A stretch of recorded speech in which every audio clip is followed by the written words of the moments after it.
There is a good deal of speculation that Britain might be having second thoughts about the royal visit, not officially announced, but King Charles and Queen Camilla are expected at the end of April in New York and Washington. It'll be a 3 day state visit.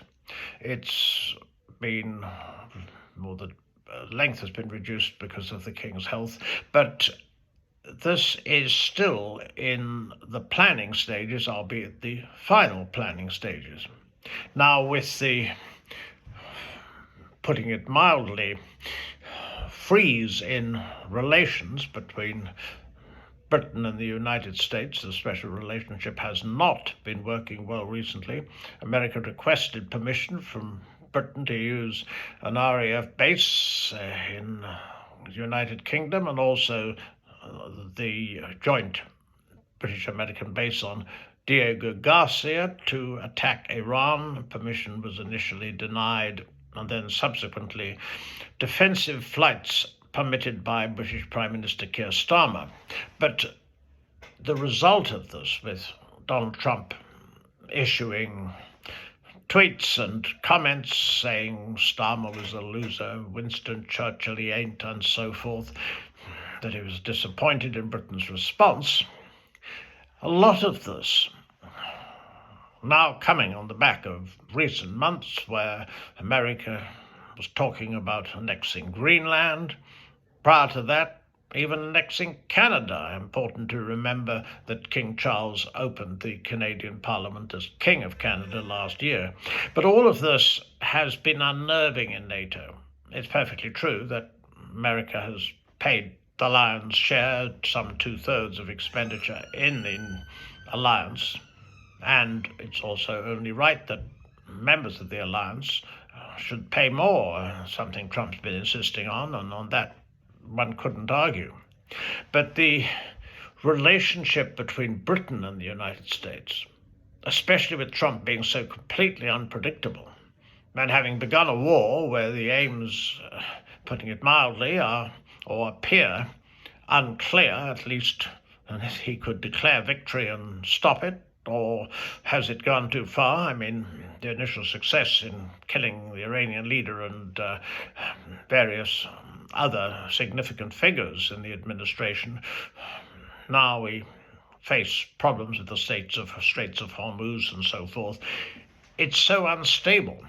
Britain does not approve of the campaign which the Americans and Israelis are waging, and the monarch acts on the advice of the government. Now, if the government's advice was that things in something like 6 weeks or thereabouts, so the war is still going on, whether America's aims have or haven't been achieved is one thing, and what the Iranians are doing another.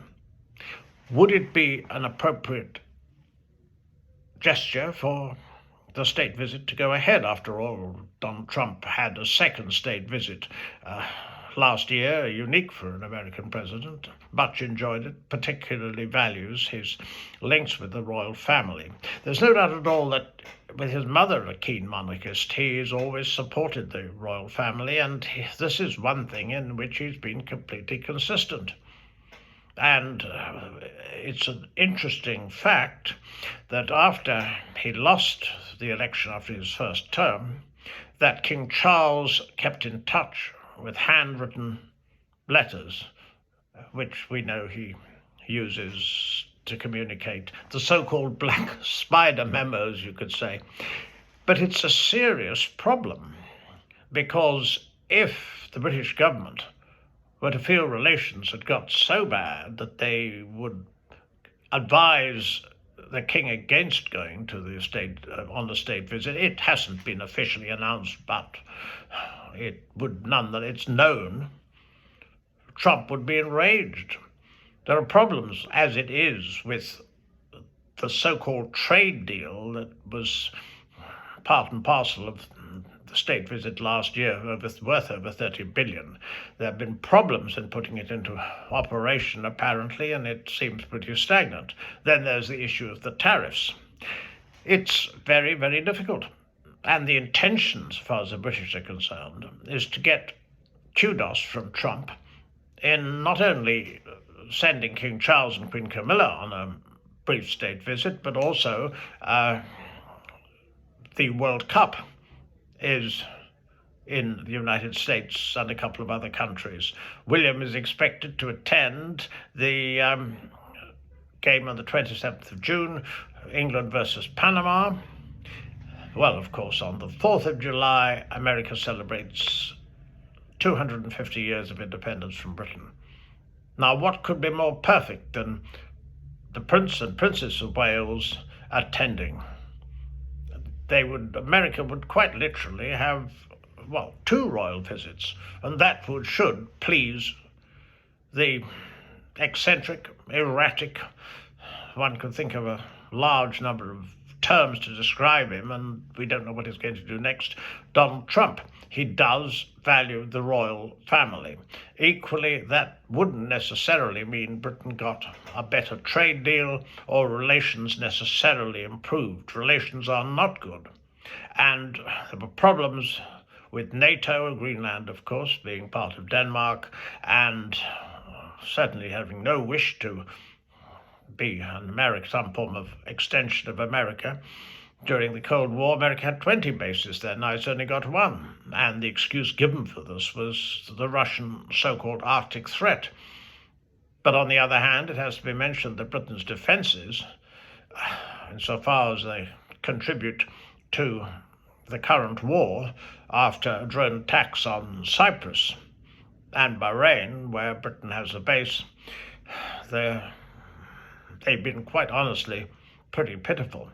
So it's a very, very sensitive and difficult time. Heaven knows what will be the case even tomorrow or next week or next month.